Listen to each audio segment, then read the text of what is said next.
What's up guys, this is Nathan and I'm Reviewer Guy, and we're concluding year-end list season with my top 20 best albums of the year. Keep in mind that I can't get to everything, so I'm sure there are albums that I haven't gotten around to this year that some of you may think should be on this list. And of course, these are just my choices, so if you don't like a particular album on this list, that's perfectly fine. And be sure to check the description for some honorable mentions. One more thing, my opinions can change throughout the course of a year, so the score I gave an album in its initial review doesn't necessarily dictate its position on the list. Now let's get into my picks for the top 20 best albums of 2019. Don't say you didn't see it coming, now the world's in disarray. 2019 was a solid year for metalcore, and While She Sleeps, we're glad to be a part of that with So What. Laz's vocals are insane sometimes, and while he unfortunately usually ends up blowing out his voice after each album, it sounds great on the record itself. Not to mention the wicked instrumentation on this disc as well. The first couple times I listened to the album, I couldn't help but headbang along to just about every song on here. My opinion may have softened on this release as the year progressed, but this is still a brutal and engaging metalcore record that you will surely enjoy if you're a fan of the genre.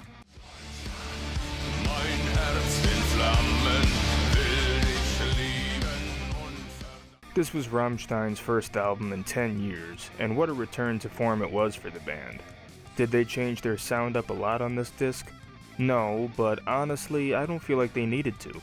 Rammstein is a band that you know what you're in for when you listen to them, but I feel like that's part of their charm. They have a formula that works for them, and in my opinion, it's not a bad formula. But they do go outside the box once or twice on this album with songs such as Puppe, and they even throw in some callbacks to previous material in songs like Deutschland. After 10 years without a new Rammstein album, I think this one does a good job at pleasing the fans.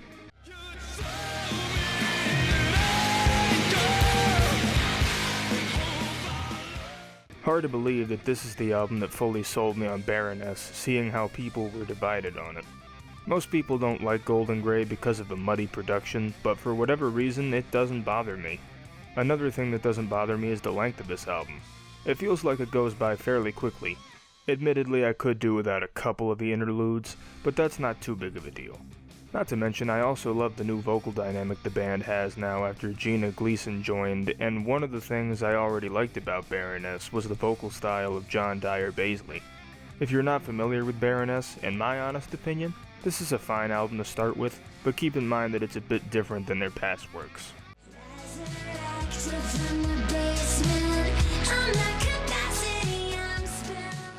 According to my Spotify Wrapped for 2019, Charlie Bliss was my top discovery of the year, and I can see that.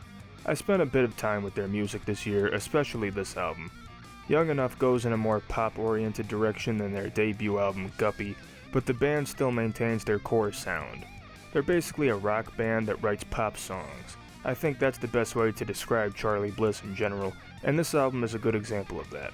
If that sounds like your type of music, definitely check these guys out.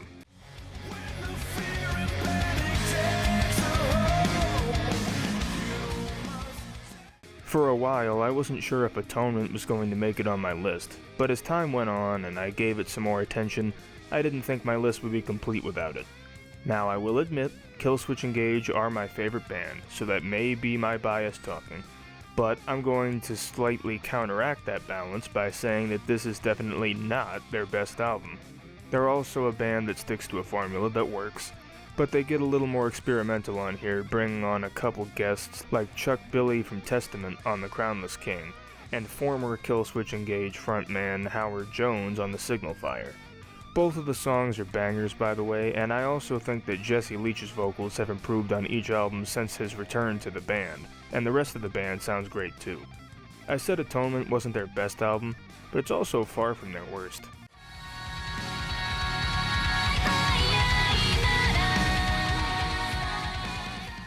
If you would have asked me before October if I would even like the new Baby Metal album, let alone put it on my Album of the Year list, my answer probably would have been no. But I don't know what happened, guys. I ended up really enjoying Metal Galaxy. Fans of the band are even saying that it's not their best album, but I just couldn't get into their previous two releases. This J-pop meets heavy metal style seemed so strange to me when baby metal first became popular, but now I'm more open-minded about that kind of genre blending, and I guess my tastes have changed over the years. I don't love every single thing about this album, but I'd be lying if I said Metal Galaxy wasn't an enjoyable listening experience.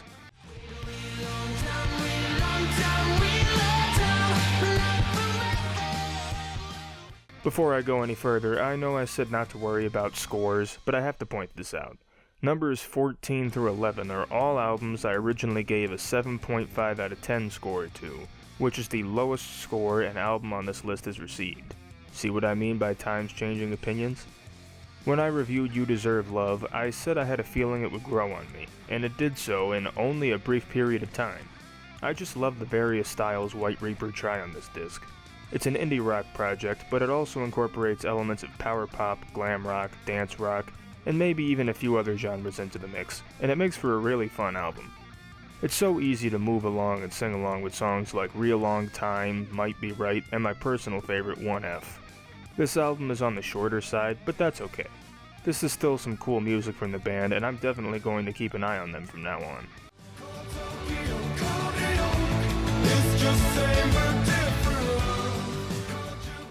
We go from White Reaper to White Lies. White Reaper's new album is a lot of fun, but the new White Lies album is more of a chill-out record. This is a neat little post-punk revival meets new wave project that I found myself enjoying more and more as time went on. There are some more upbeat tracks on 5 like Believe It, Denial, and Tokyo, but then you also have the slower and I guess lower energy songs such as Kick Me and Fire and Wings. If you like this synth-driven style of indie rock, I highly recommend you check out this new White Lies album. It was a surprising grower for me.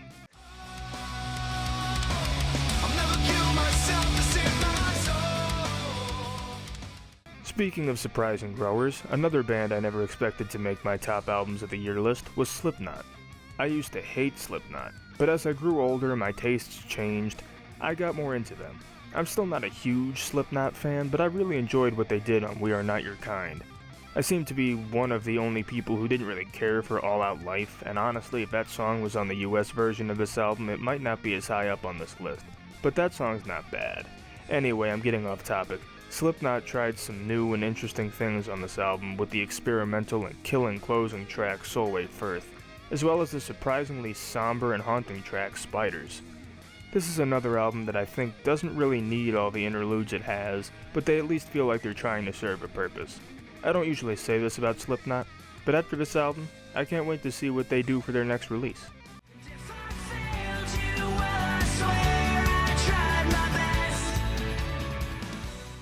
Sum 41 have toyed around with a more hard rock and heavy metal sound for many years, but they kick it into full gear on Order and Decline. As much as I'm a fan of their pop-punk style, I love the harder approach they take on this album. The guitars and drums sound absolutely vicious on some of these tracks like Out for Blood, 45, A Matter of Time, and The People Verses.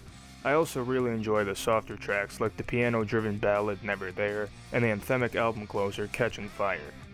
Overall, this is an album that's fueled by anger, and while it does get political in several songs, I don't think it's too overbearing, and I think this is an album that can be enjoyed by both casual and hardcore Sum 41 fans.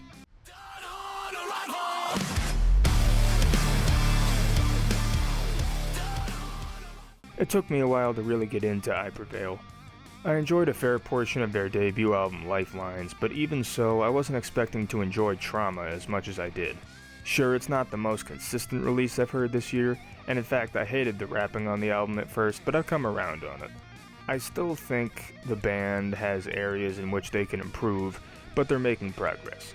Trauma may also come off as an edgy album with some of the songs like Breaking Down or Let Me Be Sad, but I don't know, to me the songs feel real and there is a lot of emotion put into them. Sure, it may not always be conveyed in the best way, but I still think this is a strong release from I Prevail, all things considered.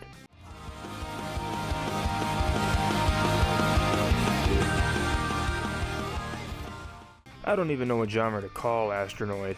In my review, I said they were post-metal, but I've heard other people describe them as black gaze. I guess for all intents and purposes, I'll just say they're atmospheric metal. Regardless of classification, Astronaut makes some amazing dreamlike music.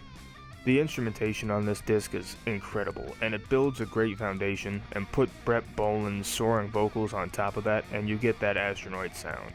The music on here is so melodic and airy, and you really can't help but get lost in the ambient instrumentals and phenomenal high register vocals, especially on songs like A New Color, Lost, and Water.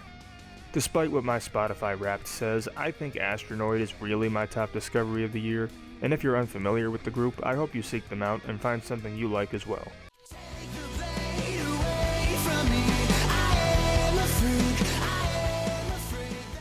In my review of this album, I mentioned how I immediately wrote Bad Flower off a few years ago for being just another generic blues rock band. I can't tell you how wrong I was to do that, and I'm so glad I gave them another chance. While they do have that blues rock style, they incorporate some other elements into their music as well, like a hard rock or maybe even punk rock style on X, and Heroin goes into more of a grunge direction. Not to mention the raw emotion and vocal prowess of Josh Katz on songs like Ghost and Promise Me.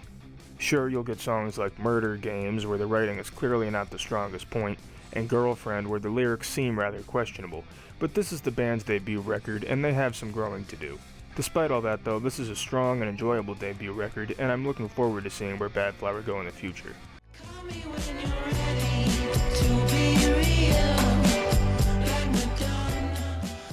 As much as I didn't mind Tell Me I'm Pretty, I don't really come back to much from that album outside of a couple singles.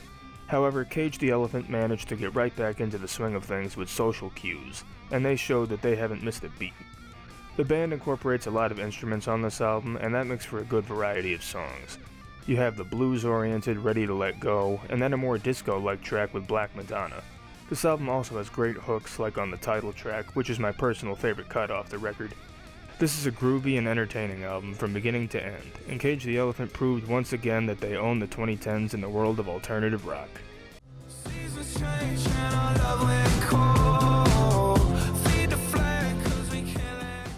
2019 really is the year of surprises for me, folks. Granted, I did start getting into Post Malone last year, but I still wasn't completely sold on him. Then he put out Hollywood's Bleeding this year, and I just fell in love with this album. After giving it some more time, I've even come around on some tracks that I wasn't all that big into. There are still one or two duds on this disc, but it has so many strong points that it's not too much of a detractor for me.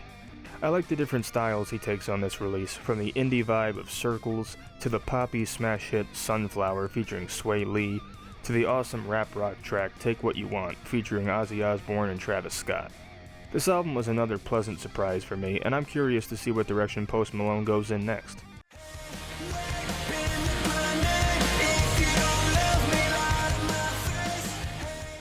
I loved California when that came out back in 2016, and I still revisit many songs from that album.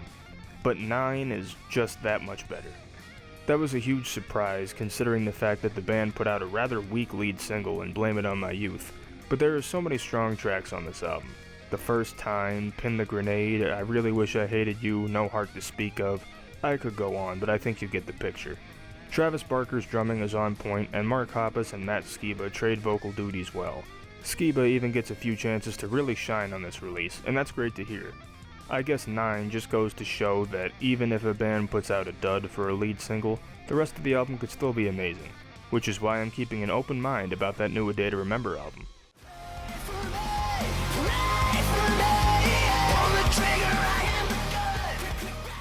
If you're not too familiar with my channel, let me give you a quick history lesson. I started this channel back in 2014, but the last time I did an album review was in 2016, and I stopped posting videos on this channel altogether in 2017.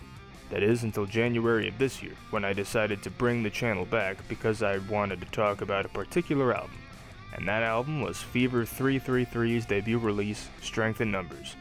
I was on a Fever 333 kick at the time, and this album was just what I needed. Yes, it is very political, and honestly, I don't think this is an album that everyone will enjoy. But for me personally, I love the passion and energy that the band puts into their music, and from what I've seen and heard, their live shows as well. We've been living in a politically charged world in recent years, so it was inevitable that a band like Fever 333 would come around and make this type of music. Sure, you could say that they take after bands like Rage Against the Machine, but their at times insane rapcore style brings something fresh and unique to the table. They may be an acquired taste, but Fever 333 have a lot to offer, so don't sleep on them.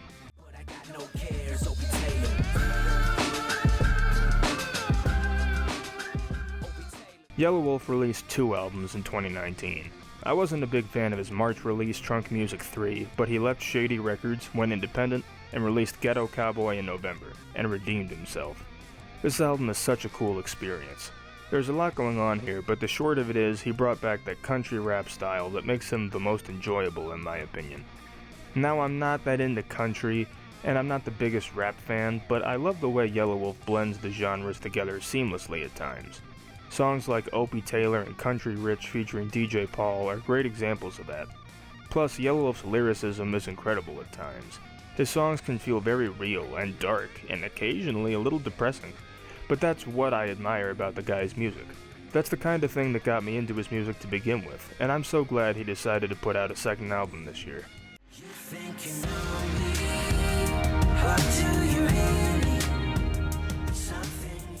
I guarantee this isn't a popular choice, but what can I say? I really enjoyed the direction of Monsters and Men went in with Fever Dream.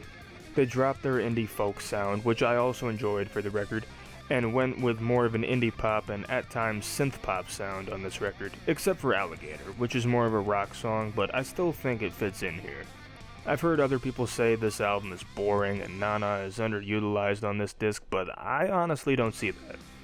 Personally, I think Nana and Ragnar do a great job at trading vocal duties, and I enjoy both of their voices a lot. And as for this album being boring, again, I disagree. Even with slower tracks like Waiting for the Snow and Stuck in Gravity, I have a good time listening to this album. Like I've said before, I'm all for experimenting and changing your sound, and in my opinion, this is an instance where it works. I may be in the minority, but that's okay.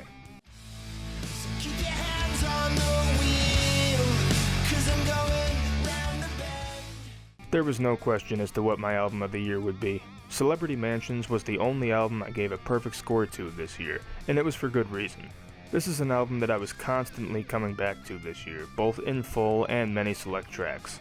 Going back to Spotify Wrapped one more time, Dinosaur Pile Up was my top artist of 2019, and that's because they're clearly a band who love what they do and their music shows that. This is a very fun album, and you just breeze through it no problem. But once it's over, you really want to listen to it again. Celebrity Mansions is an album I just simply cannot get enough of. There's a lot of energy and passion on this disc, from the crushing opener thrash metal cassette, to the chill out track Round the Bend, to the emotional album closer Long Way Down. There was really not a bad song on this album. I had heard a couple Dinosaur Pile Up songs prior to this release, and I enjoyed what I had heard from the band at that point, but I had no idea that I would fall in love with this album like I did. Dinosaur Pile Up is a band to watch, guys. They're not the smallest name, and they've had a couple of big singles over the past few years, but if you just love to kick back and relax with a fun rock album, I cannot recommend Celebrity Mansions enough. Like I said in my review, rock should be fun, and Dinosaur Pile Up made rock fun, and that's why Celebrity Mansions is my favorite album of 2019. Thank you guys for watching this list video. If you agree with my picks, disagree with them, or feel like I missed some albums, which I'm sure I did, feel free to leave a comment down below, and stay tuned for more videos in 2020. I have a couple of ideas that I might get around to before I start reviewing 2020 releases, but stay tuned to find out what those ideas may be. You can follow me on my social media links in the description, and check out some more videos in the gimmick on screen. I'll see you all next time.